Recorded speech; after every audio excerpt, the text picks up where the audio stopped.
Salut.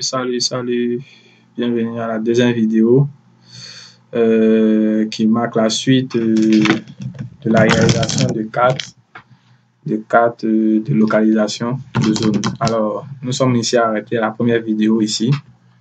Nous avons appelé les couches, nous avons appelé les villages, la voirie. Et maintenant, nous allons passer à l'habillage de la carte. Mais bien avant ça, il manque des éléments. C'est-à-dire, nous avons déjà les villages, la sous-préfecture, la voirie. Mais il nous manque la limite des sous-préfectures. Et il nous manque aussi une bonne superposition des couches. C'est-à-dire quoi? Il faudrait que les villages soient au-dessus de la route et que la route soit sur le polygone, sinon que la surface de la sous-préfecture et la sous-préfecture soit au-dessus du polygone des sous-préfectures de la Côte d'Ivoire, sinon que des sous-préfectures voisines. Alors, pour créer des limites, puisque les limites ici sont matérialisées par des lignes et non pas des polygones. Donc, on doit créer des limites. Mais ici, on n'a pas de lignes et aussi, on ne va pas s'attarder à dessiner les limites à la main.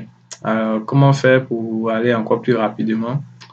Donc, on va se servir de la couche de toutes les sous-préfectures de la Côte d'Ivoire, c'est-à-dire cette couche CIV limite sous département, qui va nous permettre de pouvoir créer automatiquement à travers un outil, une extension, de pouvoir créer plus rapidement la limite de la sous-préfecture, sinon que de toutes les sous-préfectures, puisqu'elles partagent les mêmes limites.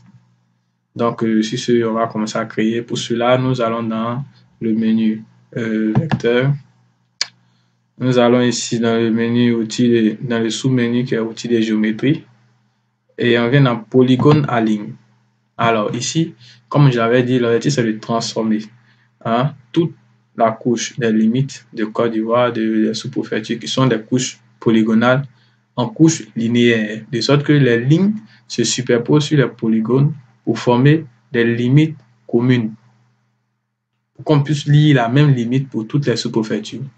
Donc ici, on va venir sélectionner la couche des sous-préfectures de Côte d'Ivoire qui est CIV limite. Et aussi, on vient ici enregistrer l'endroit, sinon que la couche dans le dossier. Alors, on va marquer ici limite, SP sous-préfecture ICIA. Et puis, je fais enregistrer. Puis, je fais OK, Run. Donc, ici, il va tracer, voilà. Donc, il a fait des limites qui sont venues en bleu, comme on peut le voir sur la carte, qui vont venir se superposer. Donc, c'est ça qu'on va prendre pour faire la limite des sous-préfectures, entre les sous-préfectures. Donc, pour ça, je rentre dans style, je viens ici, j'augmente un peu l'épaisseur, je viens là, je fais noir, en noir c'est mieux, et je fais OK. Voilà. Donc, ici, je pense que ma carte est prête à être habillée, mais on remarque que ici, au niveau de ICIA, au niveau des écritures des villages et puis des écritures des sous-préfectures voisines, on n'a pas la même police. Donc, il faut harmoniser tout ça. Il faudrait que la même écriture que vous prenez pour écrire le nom des villages ou bien des quartiers soit la même écriture, sinon que la même police pour les sous-préfectures voisines, pour tout ce qui est sur la carte. Donc, je vais rentrer dans la couche de village qui est là.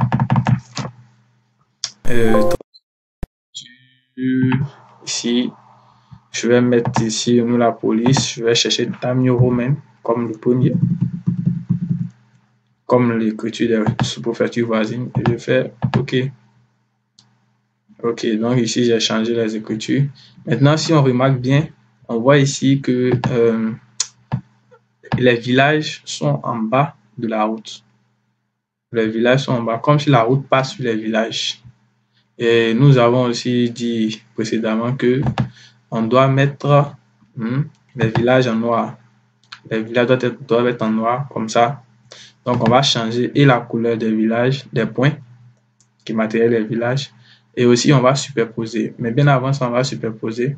On va prendre, c'est-à-dire qu'il faut mettre les villages en haut. Donc, je viens sur la couche des villages, je maintiens le clic gauche et je glisse pour aller en haut. Arrivé là, je laisse. Et après le village, je prends la voirie, je mets juste en haut là. La voirie suit les villages et les limites, voilà, ainsi de suite. Donc je pense que là où, comme vous voyez, hein, le village vient se superposer sur la route. Donc là, c'est parfait. Ok. Parce qu'il faudrait que les couches puissent respecter un peu la réalité.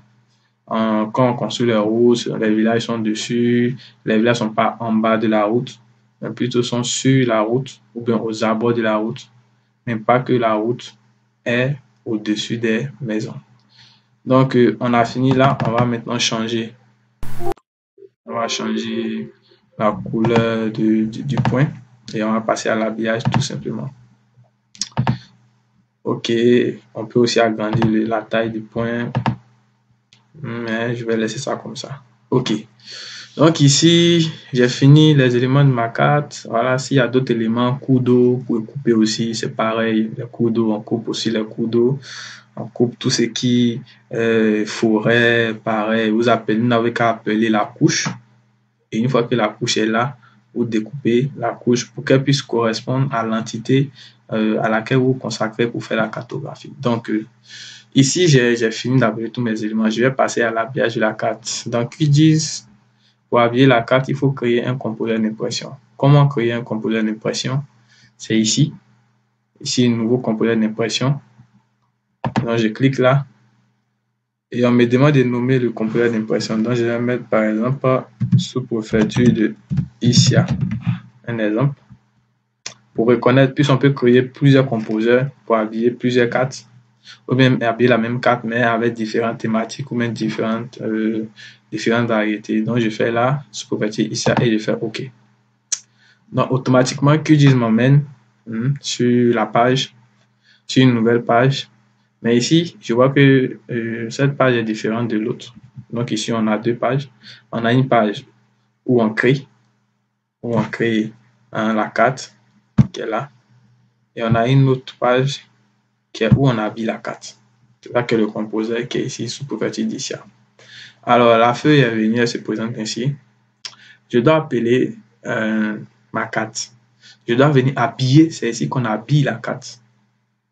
Alors, je dois faire la cartographie, mais j'ai besoin d'espace, j'ai besoin de bien placer parce que ma carte doit comporter la carte elle-même,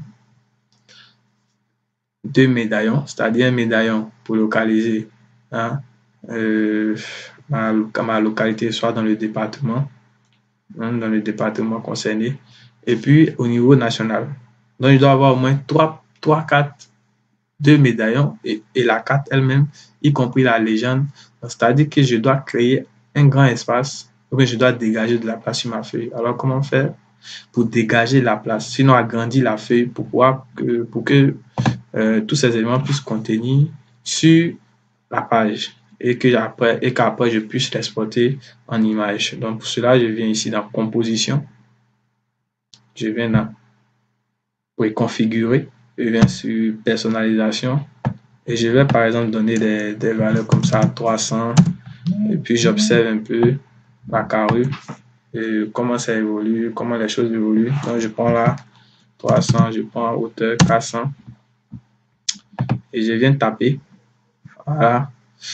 Si je ne suis pas encore convaincu, je peux passer là. Je passe là, je peux mettre à 350 parce que ça dépend. Si vous avez une carte qui est longue, qui est longue, l'auteur doit grandir. Si vous avez une carte qui est large, la largeur aussi doit grandir. Mais moi, je vais garder ce format-là. Vous pouvez manipuler, c'est pas obligé de garder les mêmes dimensions que j'ai choisi ici pour faire vos cartes. Donc, je vais maintenant venir appeler ma carte. Ici, il faut apprendre que chaque élément a un rôle. Mais on a des outils principaux qui nous permettent de faire des tâches continuelles, des tâches principales récurrentes.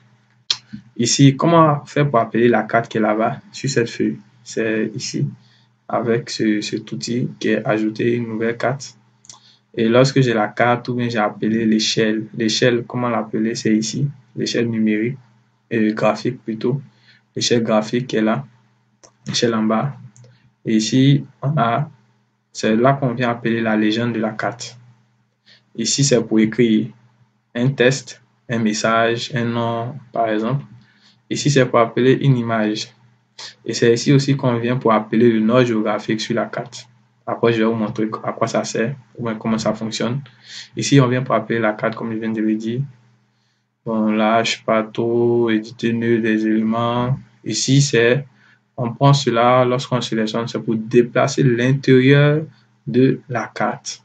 C'est-à-dire qu'on a la carte, on va voir comment ça fonctionne. Et là, maintenant, on prend pour déplacer le contenu de la carte. Ici, on prend pour dessiner des formes, soit des rectangles, des triangles, des ovales, des cercles. Ici, c'est pour dessiner des flèches. Là, c'est lorsqu'on va ajouter la table attributée à la carte. Et ainsi de suite. Donc, on va passer maintenant à appeler la carte qui est là-bas sur la page ici. Donc, je viens ici, je sélectionne. Je maintiens enfoncé, c'est-à-dire ça maintient enfoncé. Je viens maintenant sur la feuille et je laisse de la place en haut. En haut, pourquoi? Pour garder la place pour les deux médaillons. Après, je vais vous montrer un exemple. Et je viens ici au bord, je laisse de la place, de la marge entre la carte pour pouvoir afficher les coordonnées plus tard. Donc, je fais un carré. Comme quand on sélectionne, on veut dessiner un rectangle, mais quand on veut dessiner une forme sur Word, et je laisse. Donc, la carte apparaît maintenant. Voilà. Mais elle n'est pas encore lisible. Donc, vous voyez ici, quand on veut bouger la carte à l'intérieur, c'est cet élément-là qu'on prend. C'est pour bouger la carte à l'intérieur. Là, quand je bouge la carte à l'intérieur, voilà.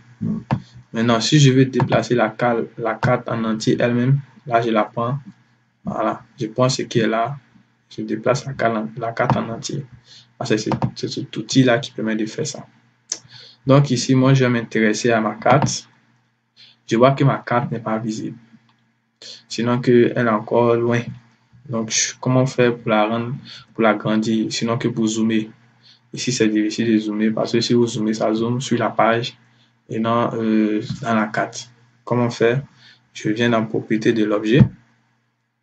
Je viens au niveau de l'échelle. Alors, ici, comment ça fonctionne? Plus l'échelle grandit, plus l'image s'affine. C'est-à-dire que l'image devient encore plus petite. Mais plus l'échelle diminue, plus l'image se rapproche de nous. Donc ici, nous sommes à 227, 289. On va se servir toujours des deux premiers chiffres et diminuer. Si on diminue, c'est pour qu'on puisse voir la carte encore plus grande. Donc, on va mettre ici, par exemple, 15 et puis on tape Entrée. Donc, comme vous voyez qu'on tape 15, qu'on a diminué la carte, elle a grandi. On peut aller encore jusqu'à... on va essayer 10 pour voir. Bon, 10 c'est trop grand, c'est trop grand. On va prendre par exemple 12. 12, ça me paraît bien. Je vais essayer de déplacer l'intérieur de la carte. Voilà. Ok. Ok, il faudrait que toute la carte puisse entrer là pour qu'on puisse voir la carte dans son entièreté. Ok. Donc, j'ai la carte là. Je viens ici, outil de sélection totale. Je viens sélectionner la carte et je vais donner un cadre. Donc, je descends, mais cette fois-ci dans propriété de l'objet. Notez que chaque outil a ses caractéristiques, a ses paramètres. Donc, je fais cadre, je fais 0,50. Alors, j'ai ma carte qui est là. On peut zoomer pour voir encore plus. Lorsque vous zoomez, que l'écriture apparaît bizarre, vous faites comme ça. Outil de rafraîchissement. Ok. Ok, j'ai ma carte qui est là. Je vais me concentrer sur cette carte et faire les autres. Donc, il me manque les coordonnées, la note géographique, la légende, ainsi de suite. Donc, je vais appeler la légende. Je vais appeler la légende. Bon, l'échelle d'abord. J'appelle l'échelle. Je clique et quand je viens, je clique sur l'image, tout simplement. Bon, je vais faire droite 2, gauche 0. Et je positionne là en met toujours l'échelle là, c'est mieux, c'est préférable. Et je vais maintenant aussi ajouter le nord géographique. Et on va se retrouver pour une prochaine vidéo pour voir comment terminer, ajouter le nord, les coordonnées, la légende, comment modifier la légende et comment aussi créer les différents médaillons à l'intérieur de la carte. Donc pour cela, pour appeler le nord géographique, je vais répondre. Je viens ici, j'appelle image. Je viens ici, toujours ici à l'angle. Je viens là, je fais le dessin d'une zone. Je vais dans rechercher les répertoires, dans les répertoires. Et je patiente un peu, que je suis en train de charger. Voilà. Donc là, je viens maintenant, je viens sélectionner le nord qui me convient ici. Voilà. Donc, je vais maintenant passer à l'appel de la légende et on va procéder, on va terminer par l'habillage de la carte. Donc, pour l'instant, voilà la légende. Donc, sur ce, on s'attrape pour une prochaine vidéo pour voir montrer comment terminer, créer les deux médaillons et puis pour modifier la légende, faire tous ces petits trucs à côté, ajouter les coordonnées, tout ça pour pouvoir exporter la carte. Donc, c'est valable, c'est le même modèle pour représenter les départements, pour représenter pour la carte de présentation de trucs de la région. Donc, on découpe, on reprend, on retravaille la carte et puis bon, on aboutit à une carte finale. Sur ce, je vous remercie. On se retrouve pour la prochaine vidéo. Bye.